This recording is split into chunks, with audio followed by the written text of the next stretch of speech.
सबसे पहला क्वेश्चन ये है कि मैं राज कुंद्रा को कब से जानती थी, कैसे जानती थी और मुझे पर वीडियो क्या पेमेंट मिलती थी, तो मैं उसका जवाब देना चाहती हूँ। मैं राज को 2019 अक्टूबर से जानती थी। पहली बार मुझे उसके पीए का मैसेज आया मेरे फ़ोन पे कि हे हाय गहना, मैं राज कुंद्रा की पीए हूँ और वी आर आर्म्स प्राइम। हम लोग सेलिब्रिटीज़ के ऐप बना के देते हैं जो सोशली काफ़ी एक्टिव हैं, जो अच्छे फेमस इन्फ्लुएंसर्स हैं और जो एक्ट्रेसेस हैं, हम उनके लिए ऐप बना के देते हैं। अगर आप ऐप बनवाने में इंटरेस्टेड हैं तो प्लीज़ आइए, प्लीज़ विजिट अस और हम आपको ऐप बना के देंगे। ये मैसेज मुझे कुछ 2-2:30 बजे के आसपास आया, ठीक है। तो पहले मैंने आई टोल्ड हर कि नहीं यार, मैं ऐप वगैरह नहीं बनवाऊँगी, I am not very much comfortable with that, so कुछ हो नहीं सकता, लेट इट बी।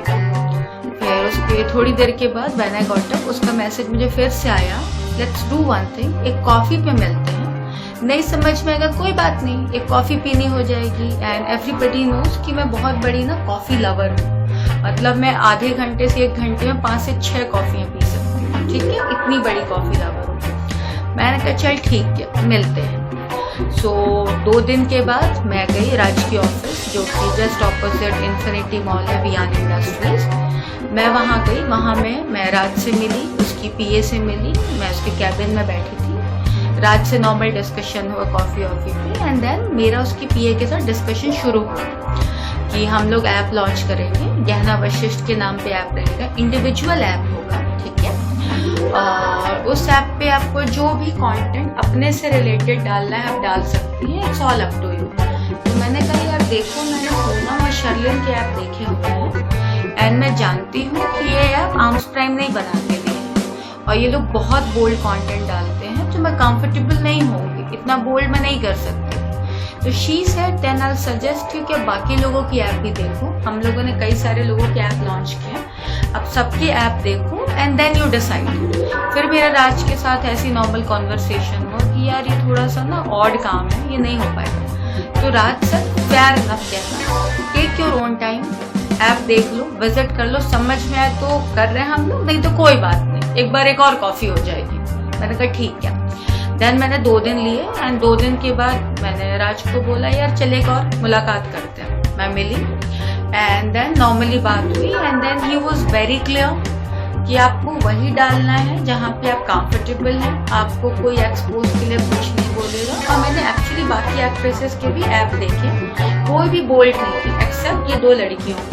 तो बोला जब हम लोग उन लोगों को नहीं बोलते तो आपको क्यों बोलेंगे, सो आप हम पे ट्रस्ट कर सकते हैं, हम शूट करके देंगे आपको कंटेंट। जो भी इनकम होगी वेल शेयर 50-50, यानी कि अगर 100 रुपये इनकम होती है तो 40 रुपये गूगल प्ले स्टोर और iOS ऐप स्टोर ले लेगा, बाकी जो 60 बचते हैं 30 आपका 30 हमारा, क्योंकि शूट एडिटिंग अपलोडिंग सारा हम करेंगे, ऐप हम बना के देंगे और ऐप हम लोग प्ले स्टोर ऐप स्टोर दोनों पे रहेगा। मैंने कहा फेयर था। सो मैंने एक बार और पूछा यू श्योर, अगर बिल्कुल भी बोल्ड कंटेंट नहीं होगा तो प्रॉब्लम नहीं होगी। ही सेड गहना बिलीव मी, तुमको सिर्फ वही करना है जिसमें तुम कंफर्टेबल हो, लाइव जाना है, जो भी अपने मन से अपने हिसाब से करना है। हम कभी किसी आर्टिस्ट को नहीं कहते हैं कि वो हमारे हिसाब से करे। एंड बिलीव मी, मुझे राज ने कभी नहीं कहा कि तुम एक्सपोज करो, बिकनी फोटो भेजो, कुछ भी नहीं, आप बस वही करो जिसमें कंफर्टेबल है। अब हम लोग बात करते हैं, इसके बाद मेरा ऐप लॉन्च हुआ जो कि गहना वशिष्ठ के नाम से था, आर्म्स प्राइम ने लॉन्च करके दिया। ऐप हम लोगों ने 4 मंथ्स तक चलाया, अक्टूबर, नवंबर, दिसंबर, जनवरी, फरवरी। अक्टूबर मिली थी मैं, नवंबर, दिसंबर, जनवरी, फरवरी। उसके बाद मैंने एक दिन कॉल किया कि यार मेरे को ना समझ नहीं आ रहा है ऐप वाला बिजनेस, मैं कंफर्टेबल नहीं हूँ, बंद कर देते। ही अग्री किया, बट स्टिल ही सर एक मीटिंग करके देखते हैं, समझ में आएगा तो कंटिन्यू करिए और नहीं समझ में आएगा तो मत करिए। तो मैंने कहा फिर मैं ऑफिस के बाहर किसी कॉफ़ी शॉप पे मिलूंगी एंड मैं टीम से मिल लेती हूँ। ही सेड नो इश्यूज, मिल लो। मैं टीम से मिली, उन्होंने मुझे समझाया कि गहना क्यों बंद कर रही हो, you making good money out of it. मैंने कहा नहीं यार नहीं हो पाएगा। तो ही सेड ठीक है चलो कोई बात नहीं, ऐप मैंने क्लोज कर दिया। उसके कुछ दिन के बाद मुझे हॉट शॉट्स की एक फिल्म थी 1+1, उसके लिए उसके कोऑर्डिनेटर का कॉल आया। ही सेड कि मुझे बोला गया है कि अगर आप इस पर्टिकुलरली फिल्म में गहना वशिष्ठ को ऑन बोर्ड ले आते हो तो हम आपको प्रोड्यूसर बना देंगे, हमको इस प्रोजेक्ट के लिए ज्ञाना वशिष्ठ ही चाहिए। इनिशियली मैंने कहा यार मैं देख रही हूँ काफ़ी कंटेंट बोल्ड है, इतनी बोल्ड में मैं कंफर्टेबल नहीं होंगी, तो नहीं हो पाएगा। ही सेड कि एक बार बात करके देखो ना। मैंने कहा चलो ठीक है। मैं गई सेम ऑफिस में, मैं राज से मिली एंड राज ने कहा ज्ञाना बिलीव मी तुम्हें वही करना है जिसमें तुम कंफर्टेबल हो, मुझे पेमेंट बता दो क्या पेमेंट लोगे। और हम लोग कभी किसी एक्टर को नहीं कहते हैं कि आप एक्सपोज करिए। एंड मुझे लिटरली मैं बताऊं, जो स्क्रिप्ट मुझे सुनाई गई मुझसे वही परफॉर्म कराए गए, मुझे जो कपड़े पहनाए गए शूट में मुझे वही कपड़े जो दिखाए गए, जो ट्रायल में पहनाए गए वही कपड़े मैं शूट में पहनी। मुझे पेमेंट टाइम पे दी गई और मैंने इवन प्रमोशन भी किया इसका प्रॉपर। मुझे प्रमोशन के टाइम पे भी नहीं कहा गया कि आपको लाइव इतना बोल्ड करना है, ये करना है। व्हेन जब उन लोगों ने मेरे साथ कोई फोर्स नहीं किया तो मैं कैसे मान लूँ बाकियों के साथ फोर्स किया। मैं राज से कई बार मिली, राज ने मुझसे कभी कोई गलत बात नहीं की, कभी मुझे गलत तरीके से ना देखा, ना मैंने कभी देखा कि राज ने किसी और को गलत तरीके से ट्रीट किया, कभी। इसके बाद सब अच्छे से चल रहा था। जब मैं अरेस्ट हुई हूँ उसके कुछ 15 डेज पहले मैं राज ने ऑफिस चेंज कर ली थी, मैं नई ऑफिस में गई जो कि मीरा देसाई में है, जहाँ पे ये लोग जेएल लाइफ के बारे में बातें कर रहे थे, जहाँ पे ये लोग बॉली फेम के बारे में बातें कर रहे थे। जेएल लाइव एक लाइव स्ट्रीमिंग ऐप था जिसमें आपको लाइव जाना था अपने हिसाब से, कोई एक्सपोज नहीं करना था, कुछ नहीं। जो भी इनकम होगी देवा क्लियर की 50-50 शेयर करेंगे 40% निकालने के बाद। और जो बॉली फेम है वो बेसिकली चैनल होना था डिजिटल पे, जैसे सैटेलाइट पे टीवी में चैनल होते हैं वैसे डिजिटल पे चैनल आने थे। एंड बिल्कुल बोल्ड कंटेंट नहीं था, उनको reality shows, comedy shows, music video, normal content डालना था। ठीक है, उसके लिए हम लोग के बीच में डिस्कशन हुआ। 3 स्क्रिप्ट पास हुई, जिसमें से एक स्क्रिप्ट में शमिता शेट्टी से बात हो रही थी, एक के लिए साई से बात हो रही थी और एक के लिए बात सारा से हो रही थी। अच्छा, मैं किसी एक्टर से कभी डील नहीं करती, एक्टरों से मैं बात भी नहीं करती क्योंकि उससे नजरें झेले भी जाती and I can not tolerate. So Umesh उनसे बात कर रहा था कॉस्ट्यूम का, पेमेंट का, सारा कुछ। मेरा काम सिर्फ टेक्निकली हैंडल करना था कि जिस दिन शूट होगा, 2 दिन का शूट हो, 3 दिन का शूट हो, 5 दिन का शूट हो, कितने भी दिन का शूट हो, मैं सिर्फ शूट में जाऊंगी, मैं डायरेक्ट करूंगी, फुटेज एडिट करके मैं आपको दे दूंगी। He agreed to it. और हम लोग उसके बाद बॉली फेम में शमिता शेट्टी के साथ एक फिल्म लॉन्च करने वाले थे जिसमें मैं एज अ डायरेक्टर जॉब करने वाली थी। सो ये मेरी जर्नी रही एंड बिलीव मी राज ने कभी। Thank you. सेकेंड वीडियो में फिर लेकर आ रही हूँ, अगला जो क्वेश्चन है उसका आंसर देने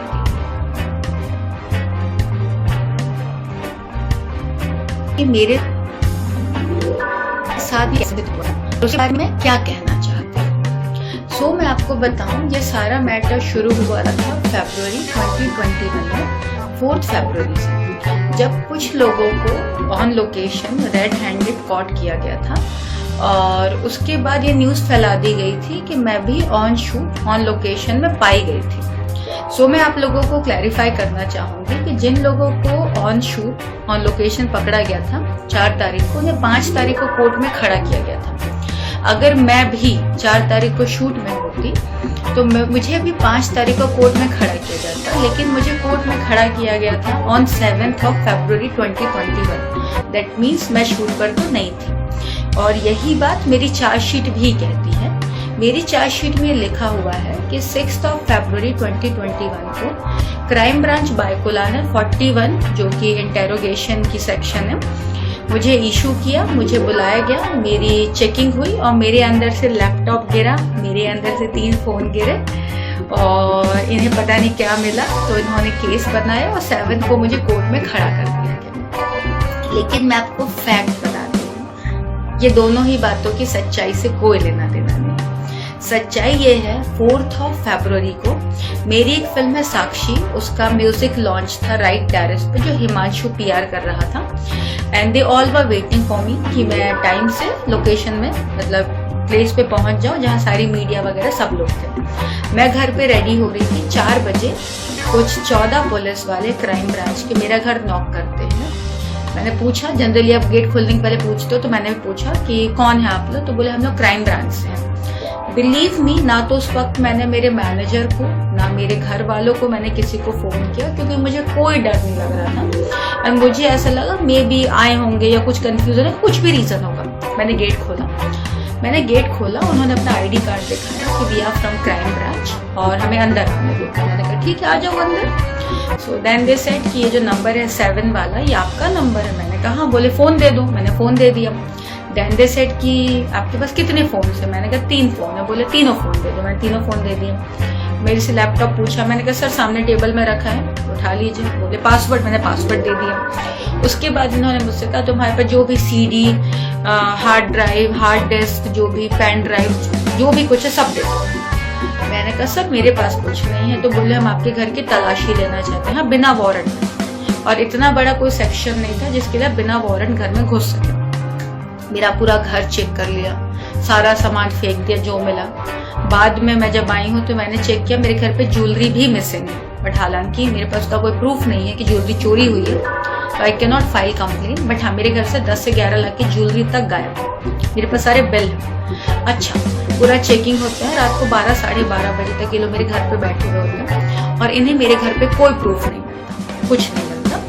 तो मुझे लगा शायद ये लोग घर से चले जाएंगे। तो उसमें से 11 लोग चले जाते हैं और 3 पुलिस वाले। मैं अकेली रहती हूँ लोखंडवाला में, बहुत बड़ा फ्लैट है, दिस इज जस्ट 1 BHK। मेरे घर में 3 पुलिस वाले सो जाते हैं, जिसमें से 2 फीमेल और 1 मेल थी। फीमेल का नाम फातिमा, एक का नाम योगिता, और जो मेल इंस्पेक्टर थे उनका नाम था शिव। ये तीनों सो जाते हैं। सुबह सुबह नाश्ता करते हैं और 9:30 पौने 10 बजे हम लोग मेरे घर से निकलते हैं।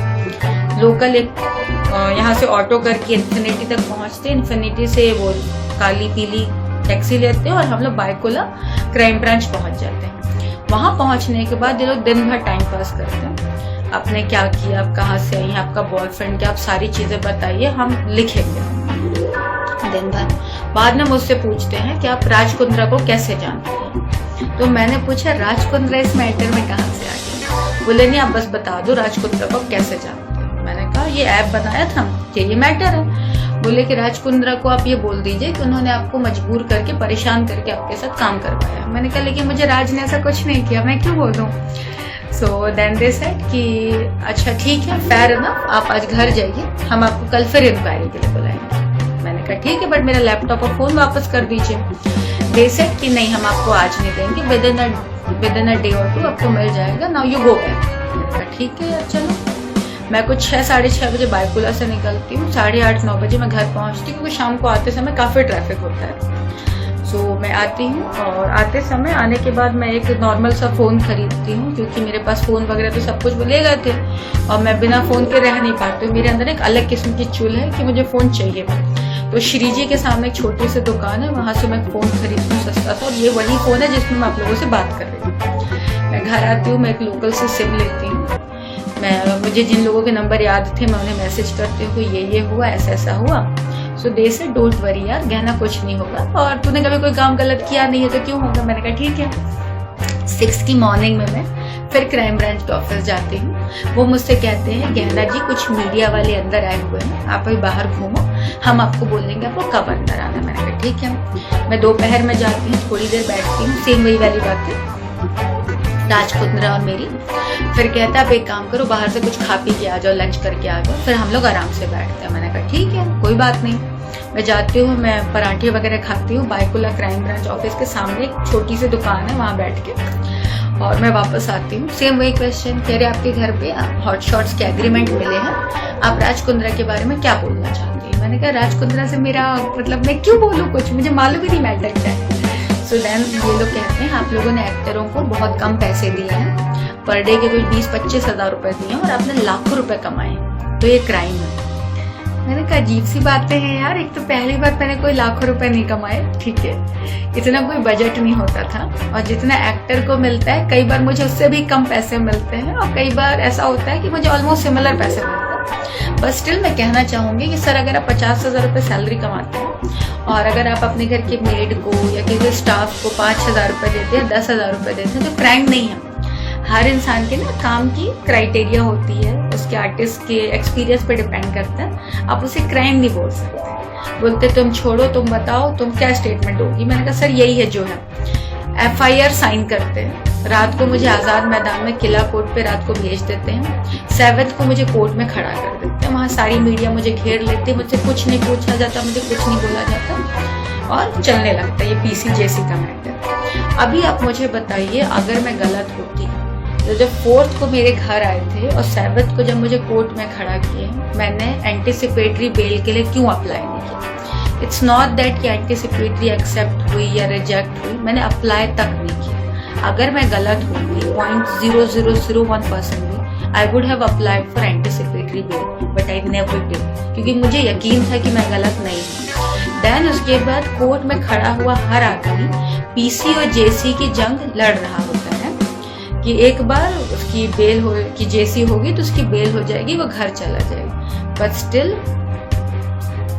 मैंने वहाँ पे सर से रिक्वेस्ट की, जब मुझसे जज ने पूछा कि आपको क्या कहना है, मैंने कहा सर प्लीज़ आप मेरी PC बढ़ा दीजिए, क्योंकि मुझे बात करनी है and I need to talk to these people, ठीक है। सो मेरी PC 2 दिन बढ़ा दी जाती, हालांकि वहाँ हर आदमी ऐसे शौक से देख रहा था कि पागल है कि अपनी PC बढ़ा रही है, बट स्टिल मैंने बढ़ाया। मैंने अपनी PC बढ़ाई और फिर मैं 2 दिन मुझे मौका मिला, उसके बाद मैं बाइकुलर जेल चली जाती। सेकेंड डे मुझे मालवानी पुलिस स्टेशन से कुछ पुलिस वाले अरेस्ट कर देते हैं। अरेस्ट करने के बाद मुझे लेके जाते हैं, वहाँ मुझे जाके पता चलता है मुझ पर गैंग रेप लगा है, गैंग रेप था, जिसका मुझे कोई नॉलेज नहीं है, क्योंकि मैं पिछले 14-15 दिनों से पुलिस वालों की हिरासत में हूँ। उसके पहले कोई केस नहीं हुआ था, अचानक से केस हो गया। So then I met this female who has filed gang rape on me. So initially she said या मेरा रेप हुआ है। तो मैंने पूछा तेरा किसने रेप किया और मैं क्या कर रही थी? तो उसने कहा मैम आप ऐसे बैठ के देख रही थी, आप ऐसे बैठ के देख रही थी, आप ऐसे करके देख रही थी और आपको बहुत मजा आ रहा था। तो मैंने पूछा तेरा रेप किसने किया? बोले सब ने किया।